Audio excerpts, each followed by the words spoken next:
Cerita horor tentang anak kos emang gak pernah ada habisnya nih ya. Jadi buat kalian yang lagi pada ngekos, yuk simak ceritanya bareng-bareng. Cerita kali ini datang dari seorang yang bernama Revina. Pada tahun 2020 dia tuh tertarik buat ngekos. Kos-kosannya tuh emang lumayan elit sih menurut gue. Dari tampilan bangunannya juga, ditambah lagi fasilitasnya emang lumayan.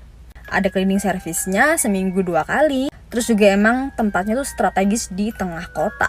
Dan dia langsung bayar buat 6 bulan ke depan. Kan kos-kosannya itu ada 3 lantai, dia tuh ambil yang di lantai paling atas. Misalkan mau pulang pergi pun dia harus ngelewatin kamar-kamar yang emang banyak yang kosong. Penghuni yang emang statusnya masih anak kuliahan cuman Revina doang, yang lainnya emang kebanyakan pada kerja. Sebenarnya pas pertama kali dia cek lokasi pun ngerasain ada sesuatu yang aneh. Ditambah lagi dia emang cukup lumayan peka. Yang awalnya fine-fine aja, selang 3 minggu dia baru ngerasain sesuatu yang janggal. Kejadiannya itu pas Revina abis cari makan ya dari luar. Pas mau ke kamarnya kan dia harus ngelewatin tangga nih ya. Pas di lantai 2 dia tuh kayak ngerasa ada yang lemparin uang koin 500-an tuh ya. Dia tuh langsung kaget, langsung bilang, "Permisi, saya nggak maksud ganggu kok." Abis itu dia langsung nyibrit dong ke lantai 3. Nah pas mau buka pintu nih ya, dia tuh kayak susah banget gitu. Kebetulan kuncinya itu kayak pakai kartu kayak di hotel gitu loh guys. Dan tiba-tiba nih ya dari arah belakang kayak ngedenger suara cewek ketawa bergema. Dia ngerasa kayak ada yang ngisengin gitu. Ditambah lagi sering banget kayak ada suara keran kebuka gitu loh guys. Dan bener-bener kayak sering banget ngedenger suara keran kayak kebuka tutup kayak gitu terus. Bahkan temen kuliahnya Revina ini pernah nih ya ceritanya lagi main nih, tepat banget pas maghrib. Posisi listrik mati nih ya, jadi Revina itu harus ke bawah buat isi token. Otomatis temannya sendirian dong. Nah pas dia udah balik lagi ke kamarnya, ini tiba-tiba temannya tuh kayak minta dianterin pulang. Kondisi kayak masih kebingungan nih ya, dia nggak mau ngomong apa-apa. Pas perjalanan pulang di mobil dia tuh baru ngomong ke Revina. Temennya ngomong kayak gini, "Rev, sebelum lu datang, gue ngeliat ada cewek lagi bercermin di cermin lo. Nah pas lu udah masuk dia tiba-tiba ngilang." Itu cewek bajunya lusuh banget Rev. Tapi Revi tepi semua. Paling lu halusinasi kali. Terus temennya kekeh gitu, "Ih sumpah serius gue ngeliat sendiri Rev." Terus temennya Revina tuh ngomong lagi, "Sumpah Rev, kos-kosan lu tuh serem banget anjrit. Hawanya kayak singup gitu. Ditambah lagi banyak patung-patung Jawa. Terus juga banyak lukisan-lukisan Jawa. Ditambah lagi tuh emang namanya tuh kayak ada unsur Jawanya gitu loh."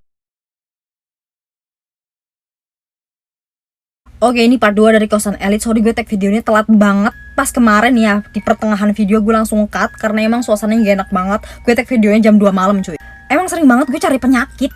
Lanjut ke cerita. 5 hari setelah kejadian temannya ini, dia tuh langsung sharing ke Pak Ustadz. Dia tuh ngasih lihat foto kosannya kayak kamarnya, terus lantai per lantai. Pokoknya kayak setiap sudut tuh dikasih lihat. Dan bener kata Pak Ustadz, emang di situ banyak banget penunggunya, bahkan ada yang udah ratusan tahun di situ. Ada anak kecil yang sering main di tangga, terus juga ada sosok kuntilanak di lantai 3. Nah, bener kan waktu itu temennya itu ditampakin cewek pakai baju lusuh, kayaknya itu kuntilanak. Pak Ustadz emang nyaranin buat dia cepet-cepet pindah, tapi Revina berpikir kayak ya udahlah ya kalau emang nggak terlalu ganggu, lanjutin aja. 2 minggu setelah ke Pak Ustadz nih ya, dia tuh ada kejadian di mana dia habis pulang kuliah nih ya. Kondisi capek banget. Nah posisi dia tuh pesen GoFood, turun dong ke bawah ngambil makanan nih ya. Pas mau naik lagi ke lantai atas, ada video call dari pacarnya yang bilangnya gini, "Sayang nanti aku malam ke situ ya, tapi aku selesain dulu nih kerjaan. Nanti jam 12 malam aku langsung telepon kamu deh." Abis itu Revina tuh makan terus langsung bersih-bersih segala macem. Jam 10 dia tuh selesai mandi nih ya. Nah berniat mau ngejemput pacarnya, tapi ngelihatnya masih jam setengah 11 nih. Karena sekiranya masih ada waktu nih ya, dia tuh sempatnya selfie. Lagi selfie ada yang ngetok pintu. Tok tok tok. Itu suaranya pelan ya, jadi dia kira itu tuh bapak-bapak yang pengurus kos yang biasanya nunggunya di resepsionis. Dia nggak ngira kalau itu tuh pacarnya, karena biasanya pacarnya ini kalau ngetok pintu kayak orang mau ngegerbek warga. Pas buka pintunya ya, ternyata itu bener pacarnya dong. "Loh yang sama siapa? Katanya mau dijemput." Pacarnya masih diem aja di pintu. Biasanya kan dia tuh langsung nyelonong aja masuk. Dengan muka datar dia bilang sama temen, katanya gitu. Nah salim dong itu, "Kok tangan kamu dingin?" katanya gitu. "Kamu sakit yang?" Terus dia diem aja, cuman geleng-geleng kepala aja. Abis itu pacarnya langsung rebahan ya. Nah Revina ini hendak ganti baju, tidurlah kayak gitu. Nah ke WC dong. Pas di WC dia tuh sekalian BAB karena emang mules banget. BAB sambil scroll TikTok nih ya. Nah tiba-tiba nih ada telepon dari pacarnya. Nelponnya pun berkali-kali gitu. Apa sih nih? Itu pacarnya berkali-kali nelpon. Terus diangkat sama Revina. Apa sih, yang aku lagi BAB loh. Terus pacarnya bilang gini, kok apa? Jemput sekarang. Ini aku udah mau selesai nih. Aku masih di kantor, cepet jemput sekarang katanya gitu kan. Terus Revina kaget dong, kok jemput gitu? Padahal dia jelas-jelas tadi ngelihat pacarnya datang sendiri. Dalam hati Revin langsung, ini yang tadi masuk siapa nih? Dia di situ masih terdiam sekitar 10 menitan. Dia tuh mikir, ini apa nih? Dan dia memberanikan diri nih ya, buka pintu, dan ternyata pas dia buka pintu nih ya, itu nggak ada siapa-siapa di situ. Bener-bener nggak ada orang satupun. Langsung dia keluar kamar nih, langsung ngibrit ke mobil. Jemput pacarnya pun dia masih posisi gemeter, karena emang masih shock banget nih. Ini bener mimpi apa enggak nih? Habis itu dia mulailah cerita ke pacarnya pelan-pelan. Ya biasa, cowok kan mereka kadang nggak percaya gitu sama hal-hal kayak gituan. Dan setelah itu Revina disuruh cepet-cepet pindah.